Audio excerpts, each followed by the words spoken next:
dia, boa tarde, boa noite a você que acompanha esse nosso novo canal, nessa iniciativa multi-inclusiva que agora chama-se Altos Papos Inclusivos. Hoje, novamente, retornamos para cá, para a Casa do Legário, dentro da Toca da Cigarra, sob patrocínio de Oleg Special Coffee. No segmento anterior, eu cometi a indelicadeza de deixar o Asra para este bloco, para conversarmos hoje, apesar de que tive diversas conversas, diversas observações que você fez. Então vamos começar contigo com o nosso pedido de desculpas. Tá bom? Nada, que esse é o suspense. Tudo tranquilo. Bom dia, boa tarde, boa noite a todos. Primeiro, muito obrigado, Gleison, pelo convite.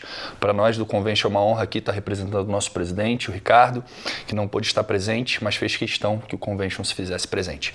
Bom, me descrevendo, eu sou um homem branco de 1,92 m, 34 anos, careca também, uso barba e sou feliz. Bom, essa é a minha apresentação. Boa, excelente. Bom, e seu nome, Asra El Akbar, significa Asra o Grande, não é? Azul o Grande.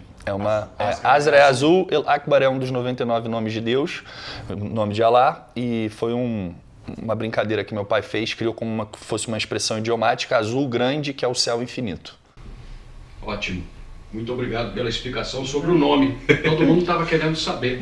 De origem libanesa. Ótimo. Bem, então vamos falar um pouquinho sobre a questão, Asra, dos empresários e o quanto os empresários devem e podem investir e o quanto que eles podem receber em retorno em relação às questões relacionadas à acessibilidade de uma maneira geral. Perfeito. Bom, em primeiro lugar, eu acho que o retorno que a gente precisa mensurar como é o propósito de você incluir as pessoas. E por uma questão de falta de informação, não que não haja, mas que não é disseminado da maneira correta, a mentalidade do empresário é que o investimento em acessibilidade e inclusão é muito caro. Então, no outro episódio, você comentou muito bem que isso tem que ser colocado numa linha de investimento. Inclusão tem que estar lá, acessibilidade tem que estar lá. Mas se você for de fato seguir todas as normativas, num olhar simplório, é um investimento caro para o retorno financeiro que você vai ter ao longo do tempo. Só que você não tem que olhar para isso. O retorno ele é intangível, o retorno ele é social. Ele é muito menos financeiro e muito mais social. Então, o empresário que ele tem a boa vontade, a mentalidade de que ele precisa incluir, ele vai entender que ele pode se adaptar. Então, o que a gente faz aqui em Teresópolis, enquanto convention, enquanto eventos, enquanto outras iniciativas, é entender qual é o melhor caminho da realidade daquela empresa, daquele negócio, para você incluir essas pessoas. E aí você não precisa fazer grandes investimentos, você precisa ter boa vontade e ter a visão de adaptação para incluir essas pessoas. Exato. Por vezes, isso eu acompanho, o Cristiane pode falar um pouquinho sobre isso também, o investimento é necessário sim. Mas o primeiro investimento é esse, que é o investimento da disposição. Perfeito. Tá? De comprar a ideia, de falar, bom, eu vou fazer o que for possível dentro das minhas possibilidades financeiras enquanto empresa, né, para melhorar alguma coisa. Sempre há o que ser melhorado. Não há nada no mundo que não possa ser melhorado. Perfeito. Tá? E por vezes é um banheiro. Tá? É um suporte para a pessoa poder utilizar o banheiro com dignidade. Tá? Claro, existe a norma vai dar um padrão, por vezes que para aquele empresário é inatingível, ele não consegue, ele vai ter que demolir o banheiro para fazer um banheiro novo, se ele for seguir a NBR 9050.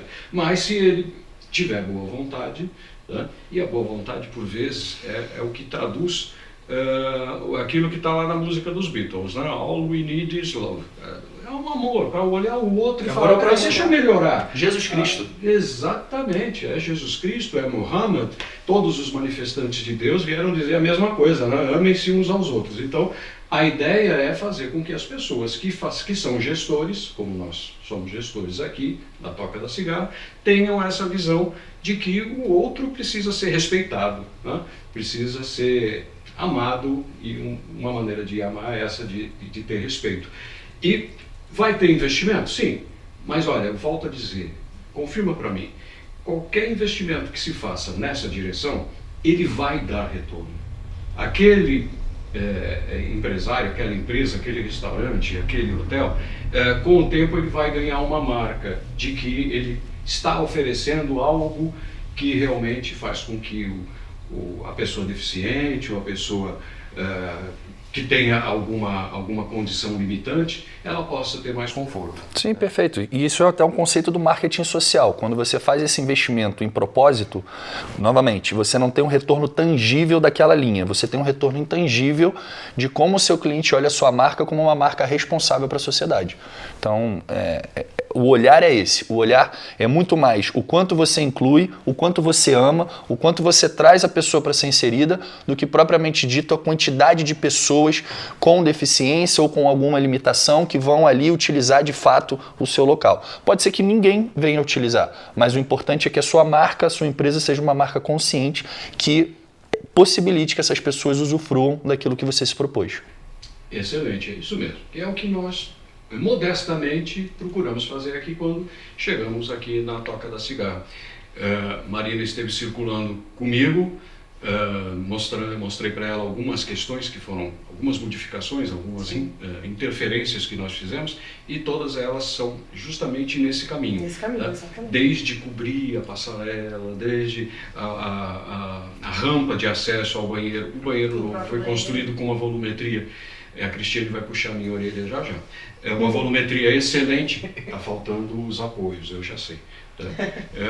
É que a gente ainda não conseguiu colocar os apoios, mas eles foram construídos, foram reformados para serem banheiros acessíveis. Sim, já existe essa visão, né? Ainda que falte ali algum detalhe, algum complemento, né, para estar acessível a todos, mas já tem esse caminho, né? Sim. Você já tem esse olhar.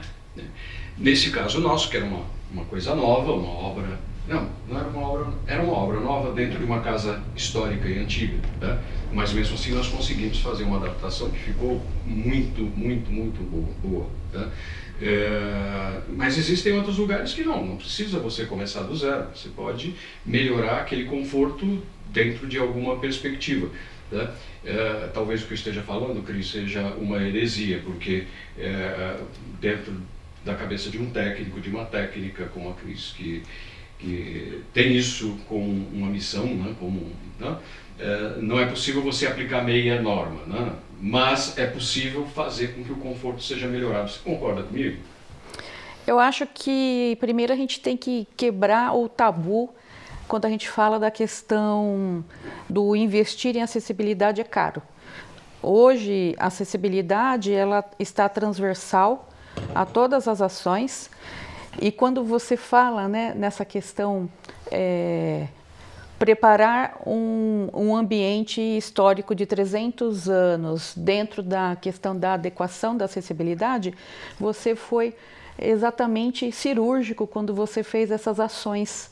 Você se preocupou muito no culto, a manutenção histórica, né, atendendo a normativa número 1 que fala sobre bens tombados, né, e como eles têm que ser mantidos, e você trouxe uma realidade do contexto que a acessibilidade ela é transversal, então ela está no ambiente sem grandes interferências, porque nós não podemos falar de muitas interferências em ambientes naturais lá fora. Existe um item da norma que fala exatamente da preservação do ambiente, então você foi cirúrgico quanto na questão de desenvolver esse projeto dentro da Toca. E hoje a gente fala, quando a gente fala na questão de investimento, nós estamos falando de destino turístico inteligente, que é a pauta do Ministério do Turismo agora, e acessibilidade é um dos 9 eixos que trabalha o destino turístico inteligente. Então, aquele município que estiver preparado dentro dessa visão do convention, de preparar por escala situações de atendimento a diferentes grupos, até quando você menciona de neurodivergências, né, que não são muito aparentes, as instituições e órgãos e secretarias municipais, elas têm que começar a pensar numa acessibilidade que não seja tão preconizada por causa de legislação municipal, federal e normas, mas que ela atenda bem a todos. Então, eu estou trazendo essa reflexão aqui para a nossa fala, né? Concordo desse plenamente. ajuste, desse preparo. E outra coisa que você mencionou muito aqui foi a questão da gentileza, né? Vocês falaram, vamos ser gentil para atendimento do nosso turista. Então vamos nos preocupar nos pequenos detalhes e sabemos que ao longo do tempo temos que nos preparar para os grandes detalhes. Exato. Excelente. A proposta, a ideia é mesmo essa, né, Marina? Da gente poder ter um crescimento dentro dessa questão da acessibilidade, do acolhimento. Nós estamos numa casa que é super acolhedora.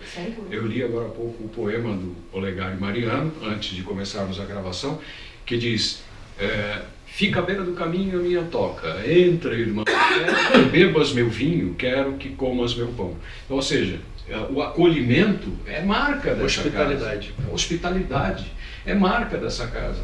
Né?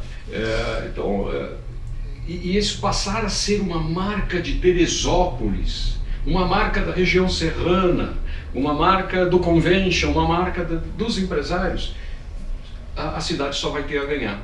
Teremos mais turistas que vão estender sua permanência, tá? Que vão agregar mais valor, que vão vir de outros lugares que hoje não vêm para cá. Tá?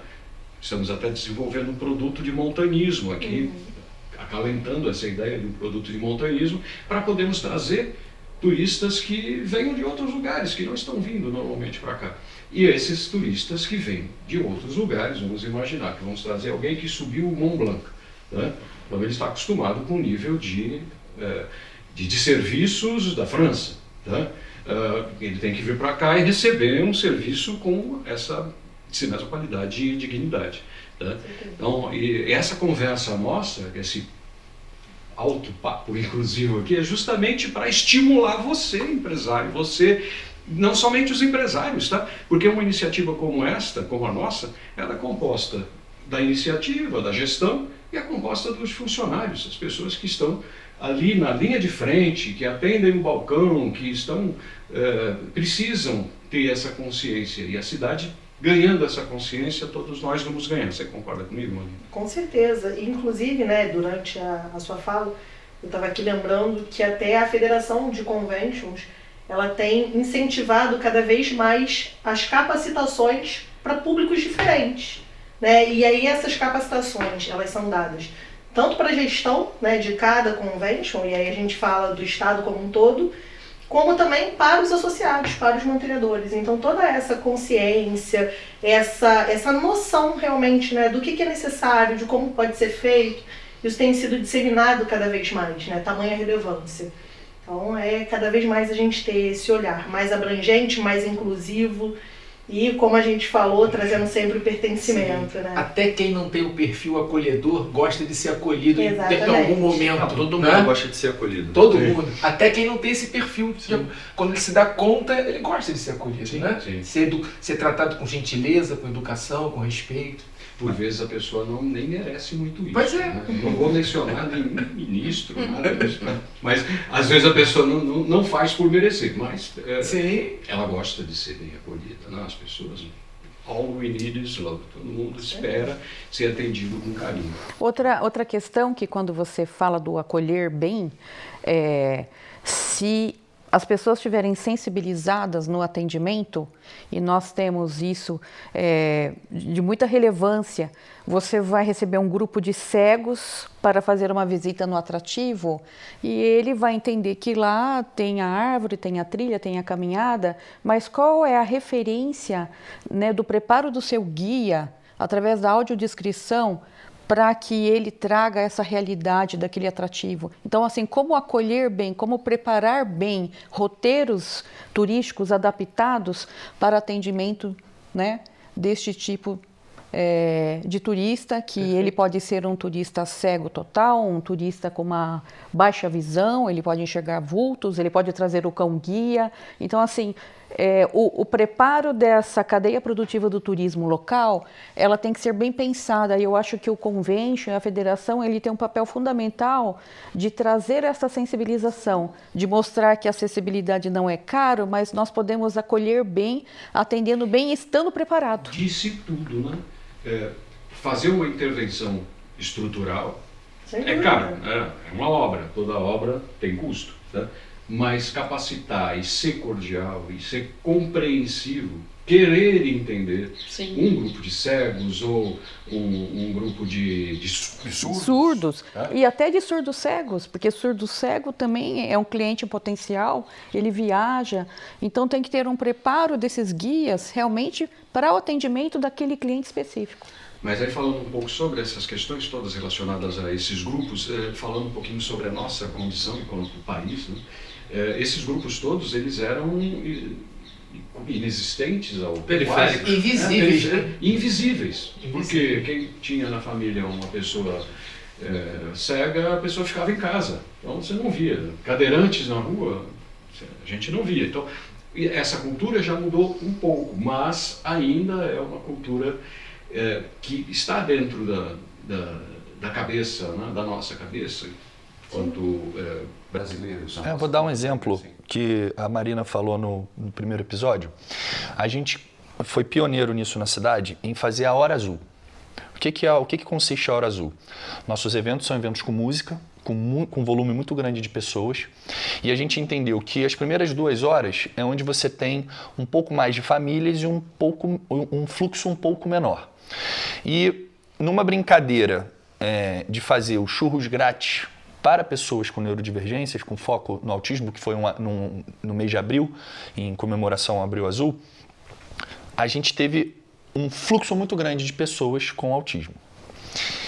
E eu, que não tinha conhecimento sobre a causa naquele momento, isso foi em 2023, eu que não tinha conhecimento sobre a causa, percebi vários jovens e crianças com fone de ouvido.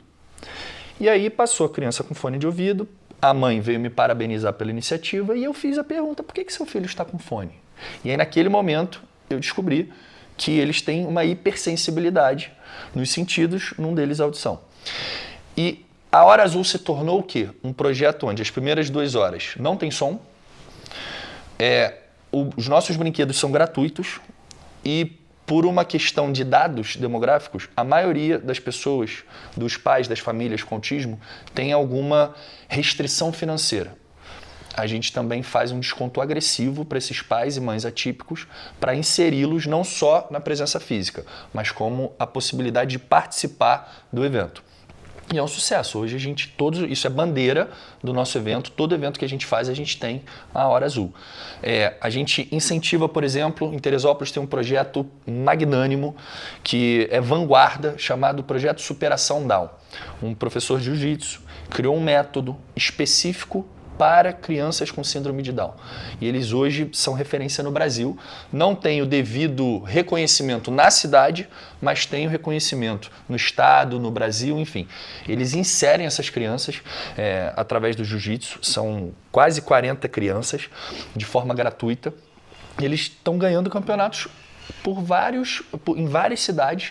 Alguns deles têm 3 atletas com síndrome de Down que já estão participando de categorias normais, tamanha habilidade que adquiriram, e o Convention, ele apoia isso junto do Hotel Le Canton, por exemplo. No dia da síndrome de Down, o Le Canton tem o Parque Magique, onde a gente recebe não só as crianças, mas os familiares, que, novamente, é uma realidade que essas pessoas têm dificuldades financeiras, e é um dia 100% inclusivo, onde o parque recebe todas essas crianças com todos os seus familiares para viver um dia nesse parque, que é um parque que não tem um valor acessível para essas pessoas, é gratuito, com alimentação, com visita à fazenda, com toda a equipe do hotel preparada para recebê-los de forma hospitaleira e viver esse momento. E no caso dos surdos, a gente tem uma comunidade surda na cidade, que inclusive eu conheci no ano passado, e também descobri que não existe mudo. A pessoa que é muda em detrimento da questão de não ouvir, ela não fala porque ela não ouviu, ela não sabe como é que é o som, ela não conhece o som. E a gente buscou também fazer essa inserção deles em alguns eventos. E aí, desculpa entrar em rota de colisão com a questão do investimento, mas, por exemplo, você fazer uma inclusão do surdo hoje é muito caro, porque você tem poucos profissionais intérpretes de Libra e você tem uma comunidade pequena, então você tem que ter, de fato, a vontade de querer incluí-los para ter esse intérprete para uma comunidade ali que... Desculpa fazer esse parênteses, mas se falou do cego que fica em casa. Os surdos Eles ficam em casa justamente porque não é só em evento. Isso é uma realidade muito dura. Eles não conseguem, isso é lei federal, eles não conseguem atendimento no hospital, eles não conseguem atendimento nos setores públicos, nas casas públicas, isso falando da realidade de Teresópolis. Eles não conseguem ser inseridos em lugar nenhum. Isso é muito triste dizer isso. E hoje a gente faz um trabalho para tentar incluí-los dessa maneira, de sensibilizá-los. A gente até criou um projeto que é embrionário ainda, de ter um intérprete à disposição, que o comércio vai lá, chegou uma pessoa surda, liga para o WhatsApp por vídeo, faz ali a interpretação. Já existe, eu tenho até aqui no WhatsApp, no telefone, tem até alguns aplicativos que eu tenho o Hand Talks, que é para isso, mas você incluir, ter essa sensibilidade e essa gentileza de poder incluí-los é muito importante. E, infelizmente, como amante da cidade de Teresopolitano, a gente tem uma deficiência, vou usar essa palavra, muito grande em acessibilidade e inclusão. E essa é verdade. E não somente em Teresópolis. De novo, eu faço essa ressalva, porque para a gente não ficar pensando que somos um patinho feio aqui. Não, de forma alguma. Mas é porque é a nossa realidade. Os municípios têm a mesma... Temos a ação do nosso amigo Cid Torquato, né? Através... É um sistema de triangulação, onde tem uma central com o intérprete, você é a pessoa que é dona do comércio, né? E o surdo. Então, o surdo chega até você, você entra em contato com esta empresa, ela faz a tradução. Isso já está, assim, em grandes companhias aéreas, empresas, né, no estado de São Paulo, já está tendo uma evidência muito grande desse atendimento. O Cid foi secretário de pessoa com deficiência do município de São Paulo. Do município e sub do estado. Sub do estado, é tetraplégico, né? Uma pessoa cheia de ideias e projetos. Esse projeto mesmo ele surgiu junto com a associação, que é a associação, a AME, que é a Associação dos Metroviários, lá no estado de São Paulo. Tá? E que criou um produto, um serviço bem inteligente mesmo e que funciona. Tá? E por falar em associação, eu tenho que fazer essa ressalva aqui, tá? Para falar sobre essas questões todas, sobre as crianças atípicas aqui. A gestão é feita por uma associação civil. Está aqui ó, a logomarca da Luna Educa, que eu sou o presidente, e a gestão toda desse espaço é feito pela Luna Educa, que já está começando a fazer inclusão com crianças da escolinha municipal aqui do lado, fazendo aulas de reforço escolar. E vamos começar dentro em breve um projeto que nós tínhamos lá no Rio de Janeiro, né? Vamos trazer para cá, que é o projeto de inclusão das mães atípicas. Que é essa realidade que você falou, Aspa, é a realidade inicial das crianças atípicas, que é o problema que as famílias vivem. Por vezes, uma boa percentagem, aí 30%, 40% das mães atípicas ficam sozinhas. O pai vai embora e deixa a criança sob a responsabilidade da mãe. Por isso a questão material, financeira, acaba se tornando cada vez mais complicada. Porque você tem uma potencializa o problema, né? Sim. Potencializa. A criança já exige mais... Aqui em Teresópolis a gente tem uma associação importante também, sociedade civil, que é a TEIA, que a gente, inclusive, enquanto convention, enquanto a minha empresa, a gente realizou esse ano a Corrida do Autismo, foi um sucesso, sold out total. A realidade lá, nesse percentual, é muito maior. 85% das mães são solteiras. Sim, acabaram ficando sozinhos. Sim. São literalmente, os pais literalmente abandonam. Eu não vou nem dizer. Não tô nem, e já é uma condição, já é uma condição brasileira, independente da questão atípica dos pais. Isso aí chega mais próximo desse percentual aí, 50%, 60% das mães são solteiras, é uma dificuldade brasileira. Mas quando você entra no segmento do autismo, o percentual vai lá em cima. Os atendimentos que nós fizemos durante quase um ano lá no Rio de Janeiro, contavam até com este problema. Né? O problema de que a mãe, por vezes, acabava não indo para o atendimento porque ela teve uma emergência com a criança. Né? E aí... Não consegue dar estrutura, terapia, etc. São várias necessidades que acaba não tendo. Saiu recentemente o INSS ele vai ter esqueci o nome do benefício exclusivo para crianças com autismo, de um salário mínimo, porque existe LOA, existe uma série de... Não vou Chama saber. BPC. Mas saiu recentemente, não é isso? Já para a pessoa com deficiência já existia, há muito agora tempo. tem a característica pro autista, né? Eu achei excelente. No BPC, né? É isso, perfeito. E é recente, é uma vitória, porque... Para essa realidade que nós presenciamos durante bastante tempo, eu acho até que esse valor de um salário mínimo, muito no louco. caso das mães Não dá nada, atípicas, né? tinha que ser Mal paga a comida. dobro, Né? porque elas realmente são absorvidas. Não, e o grande problema que a gente vê na questão dos neurodivergentes é que a população está acostumada com o autista, e chamo de autista porque os autistas me disseram que é para chamar de autista. Que as pessoas, a gente vê algumas crianças que estão ali em comportamentos diferentes, né? Mas quando você vai entrar nessa questão a fundo, você vê que a maioria são grau 2, grau 3, que vai até mudar essa nomenclatura, né? Então são pessoas assim com deficiências severas, com comorbidade, e tem as comorbidades, né? Porque é o autismo mais a comorbidade. E aí, quando você entra profundamente nessa esfera... O autismo não é uma doença, Exato. É uma condição do Perfeito. desenvolvimento neurológico. Perfeito, né? com E tem especificidade. diversos níveis, por isso é um espectro. Exato, e com especificidade. Mas quando você entra a fundo nessa questão, você vê que R$ 1.500 não dá nem para bala. Não, é verdade. Amigos que estão nos acompanhando, esse nosso bloco, eu sei, ele já passou bastante do tempo que nós havíamos projetado, mas está justificado, porque os nossos altos papos estão muito interessantes, tá? Muito bons. E vou, inclusive, fazer um convite para retomarmos esses nossos papos, Marina, Felipe, Cristiane, num outro momento para conversarmos sobre esses aspectos da questão do autismo, que nos interessa. Tá? E você que está nos assistindo, agradeço pela sua audiência, lembrando que estamos aqui com o Luiz Felipe, da Solaris, do Convention and Visitors Bureau. Eu não sei se eu consigo falar direito o nome dele. Tá? A Cristiane Ecker, que veio de São Paulo especialmente para isso, eu mesmo, o Cleison, apresentando para vocês essa conversa, esse alto papo.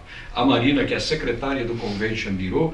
Agradeço ali ao Luiz, nosso querido amigo, que vai fazer a edição disso, ao Pedro e todo mundo que deu suporte aqui pra gente, todos os funcionários deram suporte, está aqui na mesa, estão os nossos biscoitinhos, o nosso café, tudo isso veio através do carinho e do amor de alguém que disponibilizou isso pra gente. Agradeço a você, fique conosco e daqui a 15 dias teremos outro conteúdo. Ainda não sabemos qual vai ser a pauta, mas vamos em breve divulgar isso nas redes. Muito obrigado a todos. Obrigado, Foi realmente obrigado. um alto papo.